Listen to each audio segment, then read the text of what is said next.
मोहम्मद दुनिया में organise crime का जन्मदाता है। वो बलात्कारी था, गुंडा था, डकैत था, औरतों का सौदागर था, और वही का मंदिर को तोड़ने वाला था। क्राइम के दाता तुम हो। मोहम्मद सल्लल्लाहु की शान में गुस्ताखी करोगे, तुम्हारी जुबान खींच ली। सत्ता हासिल करने के लिए अगर औरतों का बलात्कार करना हो तो वो जायज़ है। ये सावरकर ने अपनी किताब में लिखा है और कहा कि शिवाजी बर्दाश्त नहीं करेंगे और हमारी डिमांड है कि जल्द से जल्द उस पर सख्त से सख्त कार्रवाई की जाए और हो सके तो उसे फांसी की जाए।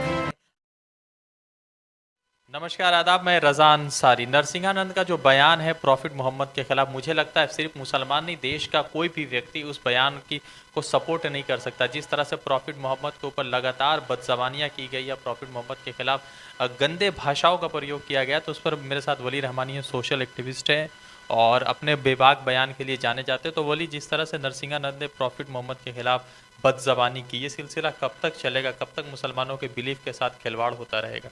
देखिए, बहुत बहुत शुक्रिया आपने ये सवाल मुझसे पूछा और आपने मेरा इंटरव्यू लेने के लिए आप यहाँ तक आए हैं और बहुत खुशी हुई मुझे इस बात को लेकर।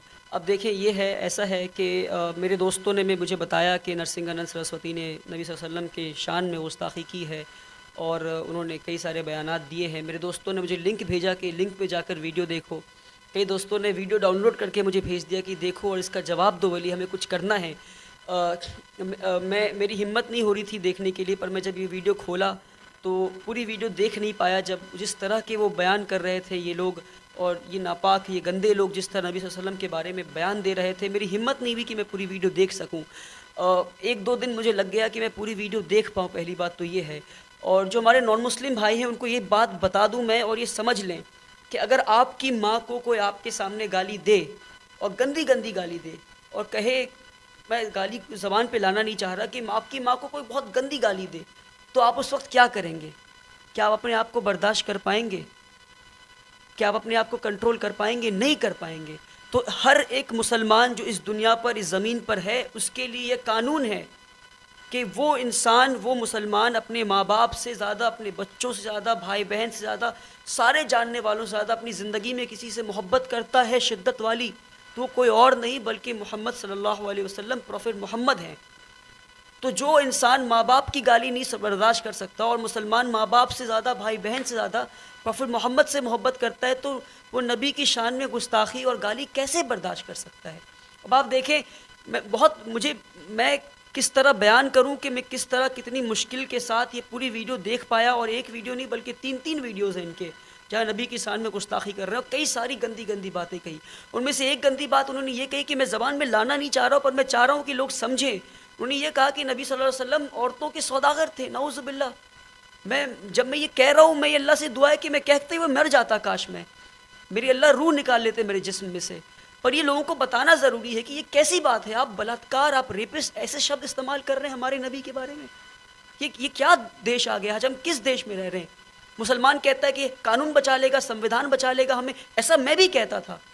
सेक्शन 295A, 153A IPC का ये कहता है कि किसी भी मज़हब के बारे में आप बुरा भला बोले तो आपको जेल जाना है, आपको पुलिस उठाकर ले जाएगी।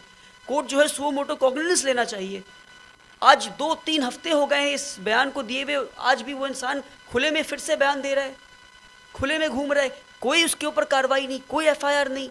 तो मुसलमान, क्या इस देश में कानून सिर्फ मुसलमानों को जेल में डालने के लिए है? मुसलमान के हक में कानून नहीं है इस देश में? कैसी बातें कर रहे हैं? नबी कह रहे औरतों का सौदागर, कह रहे इनका एजेंडा है लव जिहाद, इनका एजेंडा है कि हिंदुस्तान के हिंदू औरतों को अपना रखेल बनाना। इनको मालूम भी है नबी सल्लल्लाहु अलैहि वसल्लम ने क्या कहा। उन्होंने कहा कि एक शादीशुदा मर्द अगर किसी दूसरी औरत के ऊपर नज़र उठाकर देखे तो वो हराम है। सिर्फ नज़र उठाकर देखे।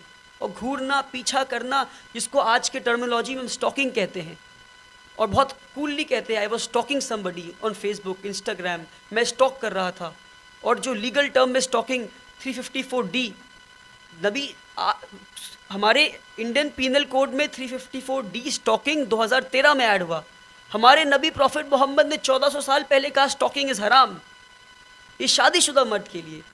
और जो नौजवान लड़का है जिसकी शादी नहीं हुई, नबी ने कहा कि अगर वो जिना करता है, अगर वो शादी से पहले इंटरकोर्स करता है, सेक्सुअल इंटरकोर्स, तो उसको 80 कोड़े पड़ने चाहिए।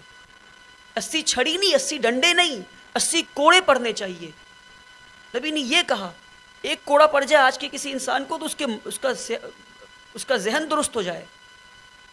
तो क्या वो नबी जिसने कहा कि आप शादी से पहले जिना नहीं कर सकते, सेक्सुअल इंटरकोर्स नहीं कर सकते, शादी में रहकर सेक्सुअल इंटरकोर्स नहीं कर सकते, वो हराम है, उसके 80 कोड़े सज़ा है, क्या वो नबी रेप करने को कभी जस्टिफाई कर सकते हैं?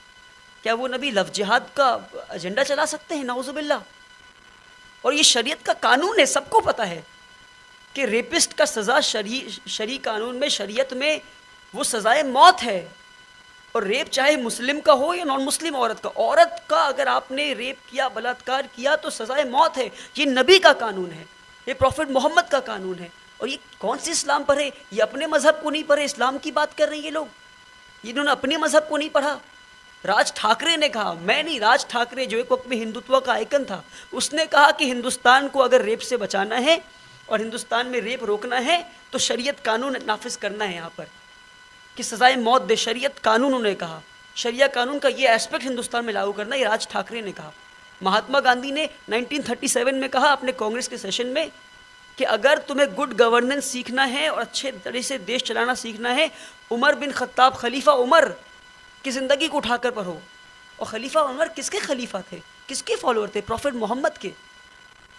और आज ये कुलदीप सिंह सेंगर तुम हमें कह रहे हो, हमारे नबी को कह रहे हो, नाउज़ुबिल्लाह। और हम बर्दाश्त कर रहे हैं, शर्म की बात है। देश की कानून अंधी हो गई है, शर्म की बात है। कोई एहतजाज नहीं रास्ते पे। कुलदीप सिंह सेंगर बीजेपी एमएलए, ये क्या प्रॉफिट मोहम्मद का फॉलोअर था? ये किसका फॉलोअर था? मैं दुआ करता हूँ काश प्रॉफिट मोहम्मद का फॉलोअर होता तो रेपिस्ट नहीं होता, जेल में नहीं होता। चिन्मयानंद बीजेपी का minister, union minister, rapist jail में है। ये क्या प्रॉफिट मोहम्मद का फॉलोअर था? आशाराम बापू प्रॉफिट मोहम्मद के फॉलोअर थे, नित्यानंद प्रॉफिट मोहम्मद के फॉलोअर थे, साई राम आशाराम बाबू का बेटा प्रॉफिट मोहम्मद के फॉलोअर थे। बिल्कुल प्रॉफिट मोहम्मद के फॉलोअर नहीं थे। अगर प्रॉफिट मोहम्मद के फॉलोअर होते तो कभी रेपिस्ट नहीं बन सकते थे ये लोग। नौज़ुबिल्लाह, कैसी गुस्ताखी है ये, हम कैसे बर्दाश्त कर रहे हैं? ये क्या सब्र का इम्तिहान हमारा लिया जा रहा है आज? और ये कहाँ से आइडियोलॉजी? ये हमें कह रहे हैं कि हमारे नबी औरतों के सौदागर, नाउज़ुबिल्लाह। आप इनके जो हिंदुत्व का जो आइकन है इनका, सावरकर, उसका किताब जाकर पढ़े, 6 glorious epics of Indian history, chapter number 8 में उसने कहा है सत्ता हासिल करने के लिए अगर औरतों का बलात्कार करना हो तो वो जायज़ है। ये सावरकर ने अपनी किताब में लिखा है। और कहा कि शिवाजी जब कल्याण के मुसलमान राजा को हरा देते हैं तो शिवाजी की फौज उसकी बहू को उठा कर ले आता है। तो शिवाजी अपनी फौज से डांट के कहते हैं कि बहू को वापस लौटा कर आओ, ये हमारे ट्रेडिशन का हिस्सा नहीं है। तो सावरकर शिवाजी को कहते हैं वो गलत थे, वो मुसलमान औरत को गरख लेना चाहिए था, उसका बलात्कार करना चाहिए था। जब तक मुसलमान औरतों का बलात्कार ना करें मुसलमानों में खौफ नहीं बैठेगा। ये सावरकर की आइडियोलॉजी है और मैं झूठ नहीं कह रहा। उसकी किताब उठाकर देख लें, 6 glorious epics of Indian history, chapter number 8। मैं चैप्टर नंबर बता रहा हूँ आपको, उठाकर देखिए उसी किताब को आप। और ये सावरकर के फॉलोअर हैं जो कश्मीर में जब 8 साल की बच्ची आसिफा का रेप होता है तो वो जश्न में और रेपिस्ट के सपोर्ट में बीजेपी का झंडा लेकर और इंडिया का झंडा लेकर वो प्रोटेस्ट मार्च निकालते हैं रेपिस्ट के सपोर्ट में। ये हमारी आइडियोलॉजी है तो तुम्हारी हिंदुत्व आइडियोलॉजी है। तुम कहते हो कुरान की बात, हदीस की बात, प्रॉफिट मोहम्मद की बात, अरे तुमने अपने किताब नहीं पढ़ा आज तक। तुम सावरकर की आइडियोलॉजी फॉलो करते हो, तुम रेपिस्ट हो, तुम्हारे सारे एमएलए रेपिस्ट हैं, तुम्हारे बीजेपी में सारे रेपिस्ट हैं, तुम्हारा क्राइटेरिया एमएलए बनने का कि रेपिस्ट होना है और तुम्हारे क्रिमिनल रिकॉर्ड्स होने हैं, और तुम हमारे ऊपर उंगली उठा रहे हो। हमारे नबी ने औरतों को नजर उठाकर देखने को हराम कहा और तुम हम पे उंगली उठा रहे हो। खामोश रहती है और ये ट्रेडिशन चलता रहता है। जब तस्लीमा नसरीन की तरफ से कोई बयान आता है तो अगर मुसलमान कहते हैं तो कहते हैं कि फ्रीडम ऑफ एक्सप्रेशन की बात है। आज जिस तरह से नरसिंहानंद सरस्वती ने कहा है तो ये ठीक है, फ्रीडम ऑफ एक्सप्रेशन में ऐसा तो नहीं कि किसी धर्म के खिलाफ इस तरह की मतलब बेओहियात बातें की जाए, बेकार की बातें की जाए। देखिए वही फ्रीडम ऑफ एक्सप्रेशन के नाम पे ये नरसिंहानंद पहला इंसान नहीं है। इनका एक बहुत बड़ा लीडर है पुष्पेंद्र कुलश्रेष्ठा। तो ये लगातार वीडियोस बनाता है, लव जिहाद, ये जिहाद, वो जिहाद। इनको किस तरह लगाम डाला जाए? हिंदुस्तान के मुसलमान को ज़रूरत है कि आज एक बैनर के अंदर हम आए और इनके खिलाफ कानूनी कार्रवाई करें। अगर वो काम नहीं आता तो सड़क पर आए, वो काम नहीं आता तो आगे का वो ले, अगर कानून हमारा काम साथ नहीं देता। आज मैं ये बात कहता हूँ आपसे, मगर नबी की शान में गुस्ताखी हम बर्दाश्त नहीं कर सकते। तुम किस नबी की बात कर रहे हो? इसकी ज़िंदगी तुमने नहीं पढ़ी, तो आज ज़रूरत है कि हिंदुस्तान के मुसलमान कानूनी तरीके से इनके खिलाफ कम से कम एहतजाज तो करें, प्रोटेस्ट तो करें। अब प्रोटेस्ट भी नहीं कर रहे हम, FIR भी नहीं कर रहे हम, कानून काम नहीं आए तो उसके बाद हम अगला स्टेप लिया जाए। इस तरह से कहा कि भाई इस पर बयान होना चाहिए, तो उल्टा अमानतुल्लाह के खिलाफ FIR रजिस्टर्ड होता है, मगर नरसिंहानंद। वही मैं कह रहा हूँ, आज क्या हमारा कानून है, ये हमारी एक अलार्मिंग वो है, वक्त है। हमारे हिंदू भाई समझे कर आज एक मुसलमान, आप नरसिंहानंद सरस्वती का स्टेटमेंट उठाएं और हू बहू कॉपी कर दें और उसमें से प्रॉफिट मोहम्मद वर्ड के बजाय राम या कृष्णा या किसी हिंदू गॉड का नाम रिप्लेस कर दे, तो आज देखिए क्या होता देश में। आज आग लग गई होती कहीं पर, पूरे देश भर में प्रोटेस्ट हो रहा होता, मुसलमानों का कत्लो आम हो रहा होता, वो इंसान अब तक फांसी पे चढ़ गया होता, पर क्योंकि वहाँ पे कृष्णा या राम का नाम नहीं, प्रॉफिट मोहम्मद का नाम है, इसलिए नरसिंहानंद सरस्वती पे नहीं बल्कि जो प्रोटेस्ट कर रहा है उस पर FIR हो रहा है। तो आज वो वक्त ना आ जाए कि मुसलमान देश के संविधान पे से और IPC पे से अपना भरोसा खो दे। लिबरल पता नहीं कहाँ गायब हो जाते हैं, ये सो कॉल्ड लिबरल कहाँ गायब हो जाते हैं, और कम्युनिस्ट, लेफ्टिस्ट और मार्क्सिस्ट ये कहाँ गायब हो जाते हैं मुझे पता नहीं। और इन पे जो भरोसा कर रखा था हमने, ये यहाँ पे एक्सपोज हो जाते हैं ये लोग, कि अगर इनके मार्क्स के खिलाफ आप बात कर दो तो ये जो है एकदम गर्म हो जाते हैं। प्रॉफिट मोहम्मद के खिलाफ आप बात कर दें तो फिर कहते हैं freedom of speech, freedom of expression. Freedom of speech नहीं है। फ्रीडम ऑफ स्पीच कब है, फ्रीडम ऑफ एक्सप्रेशन कब है? जब किसी पे जुल्म हो रहा हो, उस जुल्म को रोकने के लिए आवाज़ उठाते हैं, वो फ्रीडम ऑफ स्पीच है। किसी को जलील करने के लिए आप बात कर रहे हैं, वो फ्रीडम ऑफ स्पीच नहीं है। किसी का हक दिलाने के लिए आप बात कर रहे हैं, वो फ्रीडम ऑफ स्पीच है। किसी के नबी को, किसी के दिल को ठेस पहुंचाने के लिए बात कर रहे हो, वो फ्रीडम ऑफ स्पीच नहीं है, वो एक्सप्लॉयटेशन ऑफ स्पीच है। और एक्सप्लॉयटेशन ऑफ स्पीच को हम बर्दाश्त नहीं करेंगे, गुस्ताखे रसूल को हम बर्दाश्त नहीं करेंगे। और हमारी डिमांड है कि जल्द से जल्द उस पर सख्त से सख्त कार्रवाई की जाए और हो सके तो उसे फांसी की सज़ा दी जाए। अगर नहीं दिया जाता तो मैं ये कहता हूँ कि हिंदुस्तान के मुसलमानों का पेशेंस टेस्ट ना करें आप। ये वो लोग हैं जो देश को आज़ाद कराने के लिए अपनी जानें कुर्बान कर दी, तो क्या नबी के लिए अपनी जान कुर्बान नहीं कर सकते ये लोग? उम्मीद करते हैं मेरी बात मेरी नॉन मुस्लिम भाई और मुसलमान भाई तक पहुंची होगी और उन्हें समझ में आया होगा कि ऐसे लोगों का इलाज करना ज़रूरी है। और आप एक और छोटा एग्जाम्पल, आज ये मुसलमान के पीछे आ रहे हैं। अभी 3 दिन पहले का न्यूज़ है कि दिल्ली में साईं बाबा का मंदिर तोड़ दिया। साईं बाबा के मंदिर में घुसकर साईं बाबा का आइडल तोड़ दिया। साईं बाबा भी तो हिंदू अपना आस्था मानते हैं उनमें। ये कहते साईं बाबा मुसलमान थे और ये न्यूज़ है, साईं बाबा मुसलमान थे, जिहादी बोलकर उनका आइडल तोड़ दिया इन्होंने। तो ये किसी के नहीं है, ये एक ट्रेंड चल रहा है। बस ये पावर और सत्ता के लोग हैं, बस इन्हें, ये पागल लोग हैं, ये एक्सट्रीमिस्ट लोग हैं। ये ना हिंदू हैं, ये सावरकर की आइडियोलॉजी फॉलोअर हैं, ये हिटलर की आइडियोलॉजी के फॉलोअर्स हैं। आज साईं बाबा, कल सिख, कल क्रिश्चियन, जू, सबके पीछे आएंगे ये लोग अगर इनका इलाज नहीं किया गया।